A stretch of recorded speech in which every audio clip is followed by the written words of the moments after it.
അധ്യായം 6. പൂതന കൊല്ലപ്പെട്ടു.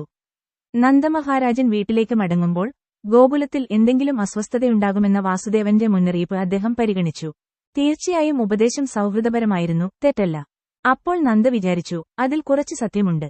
അതിനാൽ ഭയത്താൽ അവൻ പരമപുരുഷനെ അഭയം പ്രാപിക്കാൻ തുടങ്ങി. അപകടത്തിൽപ്പെട്ട ഒരു ഭക്തൻ കൃഷ്ണനെക്കുറിച്ച് ചിന്തിക്കുന്നത് തികച്ചും സ്വാഭാവികമാണ്, കാരണം അവന് മറ്റൊരു അഭയവുമില്ല. ഒരു കുട്ടി അപകടത്തിൽപ്പെടുമ്പോൾ അവൻ അവന്റെ അമ്മയുടെയോ പിതാവിന്റെയോ അഭയം തേടുന്നു. അതുപോലെ ഒരു ഭക്തൻ എപ്പോഴും പരമപുരുഷന്റെ സങ്കേതത്തിലായിരിക്കും, എന്നാൽ അവൻ പ്രത്യേകമായി എന്തെങ്കിലും അപകടം കാണുമ്പോൾ അവൻ വളരെ വേഗത്തിൽ ഭഗവാനെ ഓർക്കുന്നു.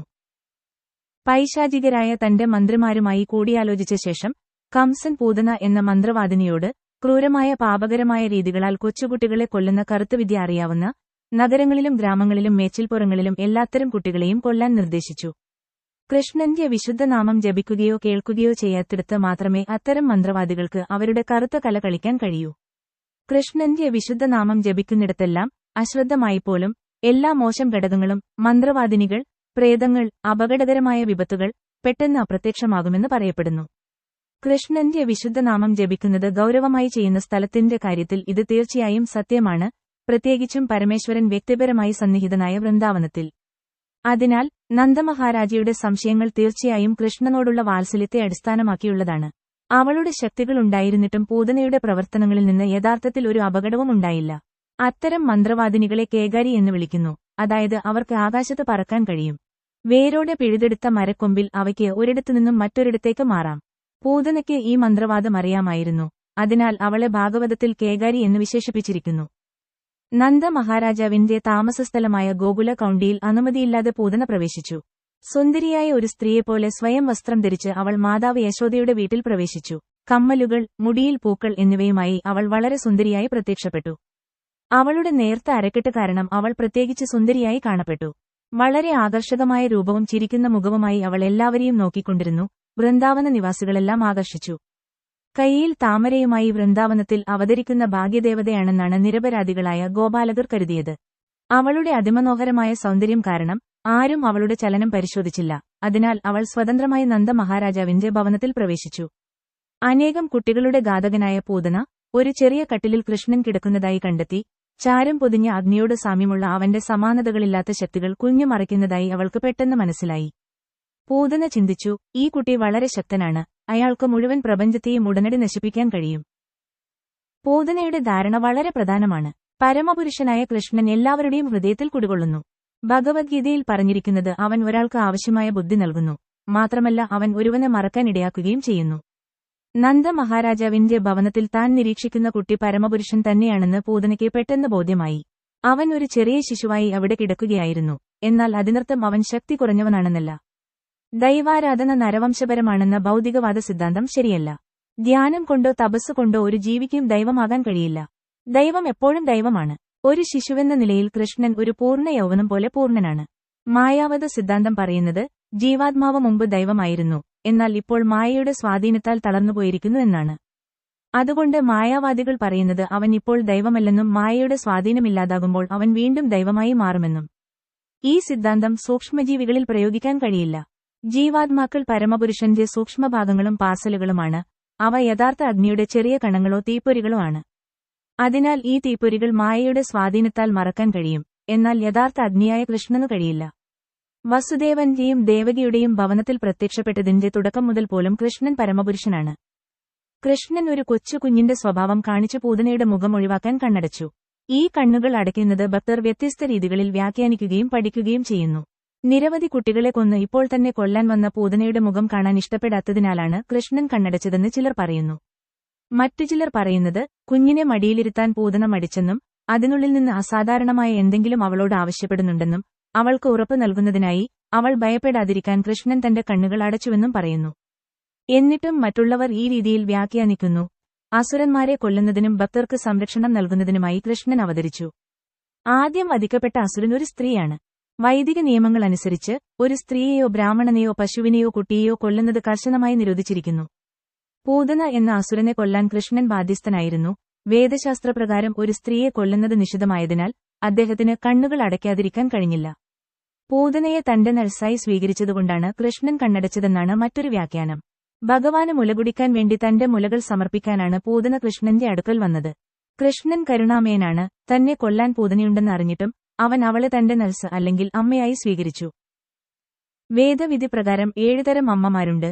യഥാർത്ഥ മാതാവ്, ഒരു ഗുരുവിന്റെ അല്ലെങ്കിൽ ആത്മീയ ഗുരുവിന്റെ ഭാര്യ, ഒരു രാജാവിന്റെ ഭാര്യ, ഒരു ബ്രാഹ്മണന്റെ ഭാര്യ, പശു, നഴ്സ്, മാതാവ് ഭൂമി. കൃഷ്ണനെ മടിയിലിരുത്തി മുലപ്പാൽ കുടിക്കാൻ പൂതന വന്നതിനാൽ അവളെ കൃഷ്ണൻ തന്റെ അമ്മമാരിൽ ഒരാളായി സ്വീകരിച്ചു.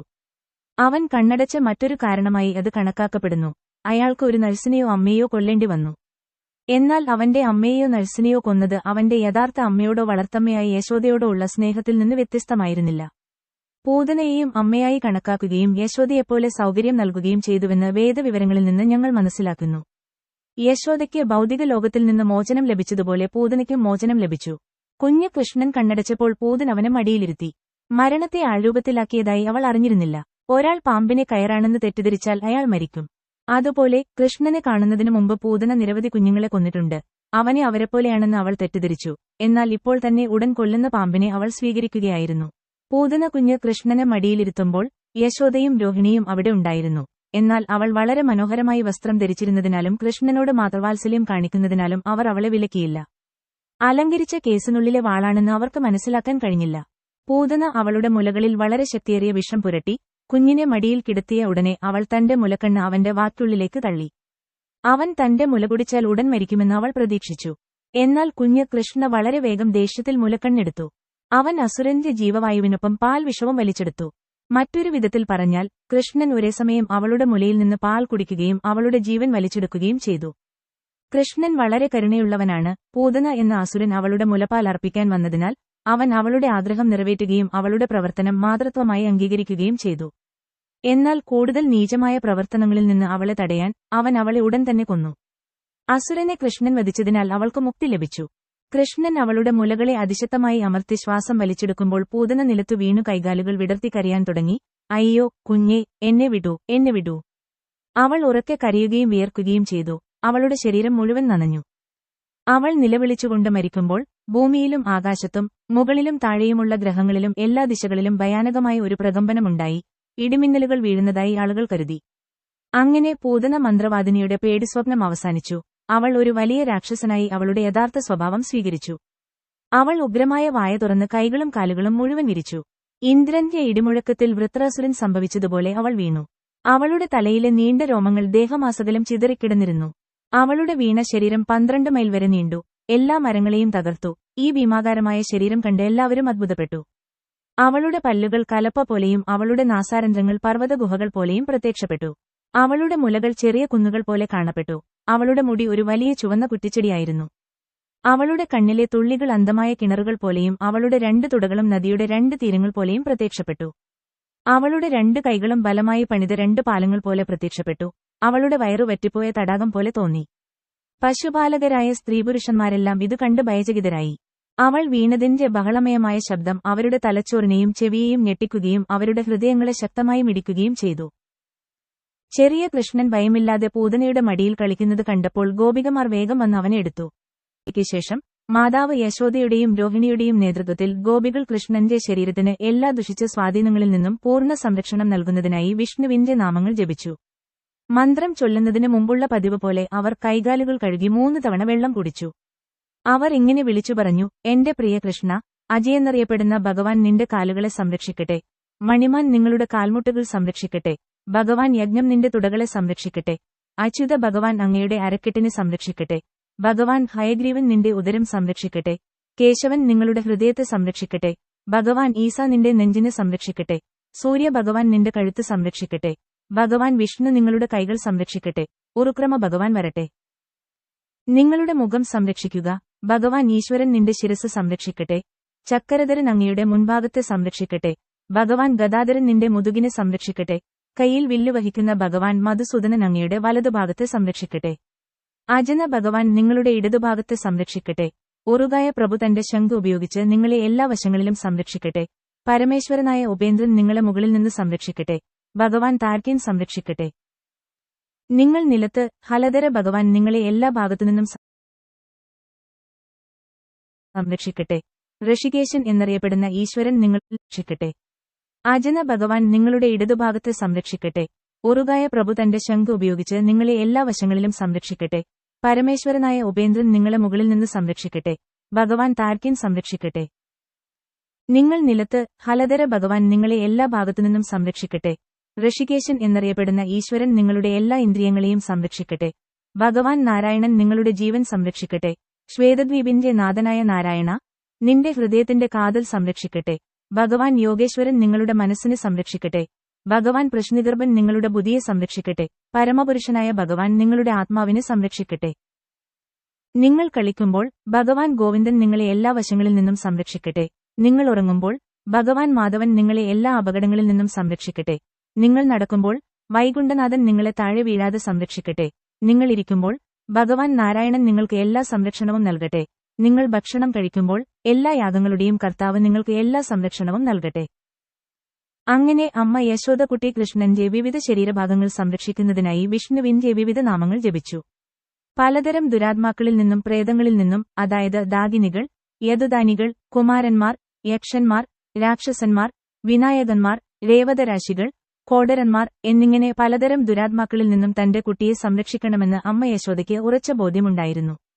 ജ്യേഷ്ഠന്മാർ, പൂതന്മാർ, മാതൃകകൾ, ഉന്മാദങ്ങൾ, അതുപോലെയുള്ള മറ്റ് ദുരാത്മാക്കൾ വ്യക്തികൾ സ്വന്തം അസ്തിത്വം മറക്കുകയും ജീവവായുകൾക്കും ഇന്ദ്രിയങ്ങൾക്കും ബുദ്ധിമുട്ടുകൾ ഉണ്ടാക്കുകയും ചെയ്യുന്നു. ചിലപ്പോൾ അവർ സ്വപ്നങ്ങളിൽ പ്രത്യക്ഷപ്പെടുകയും വളരെയധികം അസ്വസ്ഥത ഉണ്ടാക്കുകയും ചെയ്യുന്നു. ചിലപ്പോൾ അവർ പ്രായമായ സ്ത്രീകളെപ്പോലെ പ്രത്യക്ഷപ്പെടുകയും ചെറിയ കുട്ടികളുടെ രക്തം കുടിക്കുകയും ചെയ്യുന്നു. എന്നാൽ ദൈവത്തിന്റെ വിശുദ്ധനാമം ജപിക്കുന്നിടത്ത് അത്തരം പ്രേതങ്ങളും ദുരാത്മാക്കളും നിലനിൽക്കില്ല.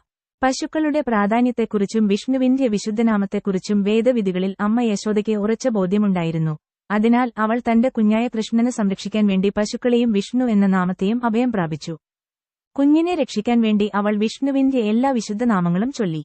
ചരിത്രത്തിന്റെ തുടക്കം മുതൽ പശുക്കളെ വളർത്തുന്നതും വിഷ്ണുവിന്റെ വിശുദ്ധനാമം ജപിക്കുന്നതും വൈദിക സംസ്കാരം പ്രയോജനപ്പെടുത്തി ഇപ്പോഴും വൈദിക മാർഗങ്ങൾ പിന്തുടരുന്ന വ്യക്തികൾ, പ്രത്യേകിച്ച് ഗൃഹസ്ഥർ, കുറഞ്ഞത് ഒരു ഡസൻ പശുക്കളെയെങ്കിലും വളർത്തി ഭഗവാൻ വിഷ്ണുവിനെ ആരാധിക്കുന്നു. കൃഷ്ണാവബോധത്തിൽ മുന്നേറുന്ന വ്യക്തികൾ ഈ വിനോദത്തിൽ നിന്ന് ഉപദേശം സ്വീകരിക്കുകയും പശുക്കളോടും വിഷ്ണുവിന്റെ വിശുദ്ധനാമത്തോടും അതീവ തപരരായിരിക്കുകയും വേണം. വൃന്ദാവനത്തിലെ മൂത്ത ഗോപികൾ കൃഷ്ണനോടുള്ള വാത്സല്യത്തിൽ മുഴുകി. അവർ അവനെ രക്ഷിക്കാൻ ആഗ്രഹിച്ചു. ആവശ്യമില്ലെങ്കിലും അവൻ തന്നെ സംരക്ഷിച്ചിരുന്നു. കുട്ടിക്കാലത്ത് കളിക്കുന്ന പരമപുരുഷനാണ് കൃഷ്ണനെന്ന് അവർക്ക് മനസ്സിലാക്കാൻ കഴിഞ്ഞില്ല. കുട്ടിയെ സംരക്ഷിക്കുന്നതിനുള്ള നടപടിക്രമങ്ങൾ നടത്തിയ ശേഷം അമ്മ യശോദ കൃഷ്ണനെ എടുത്ത് തന്റെ മുല കുടിക്കാൻ അനുവദിച്ചു. കുഞ്ഞിനെ വിഷ്ണുമന്ത്രത്താൽ സംരക്ഷിച്ചപ്പോൾ അവൻ സുരക്ഷിതനാണെന്ന് അമ്മ യശോദയ്ക്ക് തോന്നി. ഇതിനിടയിൽ നികുതി അടക്കാനായി മധുരയിൽ പോയ ഗോപാലന്മാരെല്ലാം വീട്ടിലേക്ക് മടങ്ങി. പൂതനയുടെ ഭീമാകാരമായ മൃതദേഹം കണ്ടത്ഭുതപ്പെട്ടു. നന്ദ മഹാരാജാവ് വാസുദേവന്റെ പ്രവചനം അനുസ്മരിക്കുകയും അദ്ദേഹത്തെ ഒരു മഹാജ്ഞാനിയും മിസ്റ്റിക് യോഗിയുമായി കണക്കാക്കുകയും ചെയ്തു. അല്ലാത്തപക്ഷം വൃന്ദാവനത്തിൽ ഇല്ലാതിരുന്ന സമയത്ത് നടന്ന ഒരു സംഭവം അയാൾ എങ്ങനെ മുൻകൂട്ടി പറയുമായിരുന്നു? ഇതിനുശേഷം വ്രജവാസികളെല്ലാം ചേർന്ന് പൂതനയുടെ ഭീമാകാരമായ ശരീരം കഷണങ്ങളാക്കി കത്തിക്കാൻ വിറകുകൊണ്ട് കൂട്ടിയിട്ടു. പൂതനയുടെ ശരീരത്തിലെ എല്ലാ അവയവങ്ങളും കത്തുമ്പോൾ അഗ്നിയിൽ നിന്ന് പുറപ്പെടുന്ന പുക അഗുരുവിന്റെ നല്ല സൗരഭ്യം സൃഷ്ടിച്ചു. അവൾ കൃഷ്ണനാൽ വധിക്കപ്പെട്ടതാണ് ഈ സൗരഭ്യത്തിന് കാരണം. ഇതിനർത്ഥം പൂതന എന്ന അസുരൻ അവളുടെ എല്ലാ പാപപ്രവർത്തനങ്ങളും കഴുകി ഒരു സ്വർഗീയ ശരീരം പ്രാപിച്ചു എന്നാണ്. പരമപുരുഷനായ പരമപുരുഷൻ എങ്ങനെ നല്ലവനാണെന്നതിന്റെ ഒരു ഉദാഹരണം ഇതാ. പൂതന കൃഷ്ണനെ കൊല്ലാൻ വന്നു. പക്ഷേ അവൻ അവളുടെ പാൽ കുടിച്ചതിനാൽ അവൾ ഉടൻ ശുദ്ധീകരിക്കപ്പെട്ടു. അവളുടെ മൃതദേഹം ഒരു അതീന്ദ്രിയ ഗുണം പ്രാപിച്ചു. ചെറിയ കുട്ടികളെ കൊല്ലുക എന്നത് മാത്രമായിരുന്നു അവളുടെ ജോലി. അവൾക്ക് രക്തത്തോട് പ്രിയം മാത്രമായിരുന്നു. എന്നാൽ കൃഷ്ണനോട് അസൂയ തോന്നിയിട്ടും അവൾ തന്റെ പാൽ അവന് കുടിക്കാൻ കൊടുത്തതിനാൽ അവൾ മോക്ഷം പ്രാപിച്ചു. അപ്പോൾ കൃഷ്ണനോട് മാതാവിന്റെ ബന്ധത്തിൽ വാത്സല്യമുള്ളവരും പരമപുരുഷനായ പരമപുരുഷനും എല്ലാ ജീവജാലങ്ങളുടെയും പരമാത്മാവുമായ അവനെ എപ്പോഴും വളരെ സ്നേഹത്തോടും വാത്സല്യത്തോടും കൂടെ സേവിക്കുന്നവരോട് എന്തു പറയാൻ കഴിയും? അതിനാൽ ഭഗവാന്റെ സേവനത്തിൽ ചെലവഴിക്കുന്ന അല്പം ഊർജ്ജം പോലും ഒരു വലിയ അതീന്ദ്രിയ ലാഭം നൽകുന്നു എന്നാണ് നിഗമനം. ഇത് ഭഗവദ്ഗീതയിൽ വിശദീകരിക്കുന്നു. എസ് വി അല്പമപി യശാധർമ്മസ്യ ത്രായതേ മഹതോ ഭയാത്. കൃഷ്ണാവബോധത്തിലുള്ള ഭക്തിസേവനം വളരെ ഉദാത്തമാണ്. കൃഷ്ണനോട് അറിഞ്ഞോ അറിയാതെയോ ചെയ്യുന്ന ഒരു ചെറിയ സേവനം പോലും ഒരാൾക്ക് ഏറ്റവും വലിയ അതീന്ദ്രിയ പ്രയോജനം നൽകുന്നു. ഒരു വൃക്ഷത്തിൽ നിന്ന് പുഷ്പങ്ങൾ സമർപ്പിച്ച് കൃഷ്ണനെ ആരാധിക്കുന്ന സമ്പ്രദായം ആ വൃക്ഷത്തിന്റെ ശാരീരിക അസ്തിത്വത്തിൽ ഒതുങ്ങുന്ന ജീവജാലത്തിനും പ്രയോജനകരമാണ്. കൃഷ്ണനു പൂക്കളും പഴങ്ങളും അർപ്പിക്കുമ്പോൾ അവയെ പ്രസവിച്ച വൃക്ഷത്തിനും പരോക്ഷമായി വളരെയധികം പ്രയോജനം ലഭിക്കുന്നു. അർച്ചന പ്രക്രിയ അല്ലെങ്കിൽ പൂജ നടപടിക്രമം അതിനാൽ എല്ലാവർക്കും പ്രയോജനകരമാണ്. കൃഷ്ണനെ ബ്രഹ്മാവിനെയും ശിവനെയും പോലുള്ള മഹാദേവന്മാർ ആരാധിക്കുന്നു. അതേ കൃഷ്ണൻ ഒരു കൊച്ചുകുട്ടിയായി അവളുടെ മടിയിൽ കളിച്ചുകൊണ്ടിരുന്ന പൂതന ഭാഗ്യവതിയായിരുന്നു. ശ്രേഷ്ഠരായ ഋഷിമാരും ഭക്തരും പൂജിക്കുന്ന കൃഷ്ണന്റെ താമരകൾ പൂതനയുടെ ശരീരത്തിൽ പതിഞ്ഞു. ആളുകൾ കൃഷ്ണനെ ആരാധിക്കുകയും വളരെ ഭക്തിയോടെയും ഭക്ഷണം നൽകുകയും ചെയ്യുന്നു. പക്ഷേ അവൻ സ്വയം പൂതനയുടെ ശരീരത്തിൽ നിന്ന് പാൽ വലിച്ചെടുത്തു. അതുകൊണ്ട് ഭക്തർ പ്രാർത്ഥിക്കുന്നത് ശത്രുവായി എന്തെങ്കിലും അർപ്പിച്ചതുകൊണ്ടാണ് പൂതനയ്ക്ക് ഇത്രയധികം നേട്ടമെങ്കിൽ കൃഷ്ണനെ സ്നേഹത്തോടെയും വാത്സല്യത്തോടെയും ആരാധിക്കുന്നതിന്റെ നേട്ടം ആർക്കാണ് അളക്കാൻ കഴിയുക? അതുകൊണ്ട് കൃഷ്ണനെ മാത്രമേ ആരാധിക്കാവൂ. ഉപാസകന് ഇത്രയധികം പ്രയോജനം കാത്തിരിക്കുന്നു. പൂതന ഒരു ദുരാത്മാവായിരുന്നുവെങ്കിലും പരമപുരുഷന്റെ അമ്മയെപ്പോലെ അവൾ ഉന്നതി നേടി. കൃഷ്ണനു പാലർപ്പിച്ച പശുക്കളും മൂത്ത ഗോപികമാരും അതീന്ദ്രിയ സ്ഥാനത്തേക്ക് ഉയർത്തപ്പെട്ടുവെന്ന് വ്യക്തമാണ്. വിമോചനം മുതൽ ഭൗതികമായി സങ്കല്പിക്കാൻ കഴിയുന്ന എന്തും വരെ ആർക്കും നൽകാൻ കൃഷ്ണനു കഴിയും. അതിനാൽ ഇത്രയും കാലം കൃഷ്ണൻ ശരീരത്തിലെ പാൽ വലിച്ചുകീറിയ പൂതനയുടെ മോക്ഷത്തെക്കുറിച്ച് സംശയമില്ല. പിന്നെ കൃഷ്ണനെ ഇത്രയധികം ഇഷ്ടപ്പെട്ടിരുന്ന ഗോപികമാരുടെ രക്ഷയെപ്പറ്റി എങ്ങനെ സംശയമുണ്ടാകും? വൃന്ദാവനത്തിൽ സ്നേഹത്തോടും വാത്സല്യത്തോടും കൂടി കൃഷ്ണനെ സേവിച്ച ഗോപിമാരും ഗോപാലന്മാരും പശുക്കളുമെല്ലാം ഭൗതികമായ അസ്തിത്വത്തിന്റെ ദയനീയാവസ്ഥയിൽ നിന്ന് മോചിതരായി. വൃന്ദാവന നിവാസികളെല്ലാം കത്തുന്ന പൂതനയുടെ പുകയിൽ നിന്ന് നല്ല സുഗന്ധം അനുഭവിച്ചപ്പോൾ അവർ പരസ്പരം ചോദിച്ചു, എവിടെ നിന്നാണ് ഈ നല്ല സുഗന്ധം വരുന്നത്? സംഭാഷണത്തിനിടയിൽ കത്തുന്ന പൂതനയുടെ പുകയാണെന്ന് അവർ മനസ്സിലാക്കി. അവർക്ക് കൃഷ്ണനോട് വളരെ ഇഷ്ടമായിരുന്നു. പൂതന എന്ന അസുരനെ കൃഷ്ണൻ കൊന്നുവെന്നറിഞ്ഞയുടനെ അവർ വാത്സല്യത്താൽ ആ കൊച്ചുകുഞ്ഞിനെ അനുഗ്രഹിച്ചു. പൂതനെ ദഹിപ്പിച്ച ശേഷം നന്ദ മഹാരാജാവ് വീട്ടിലെത്തി.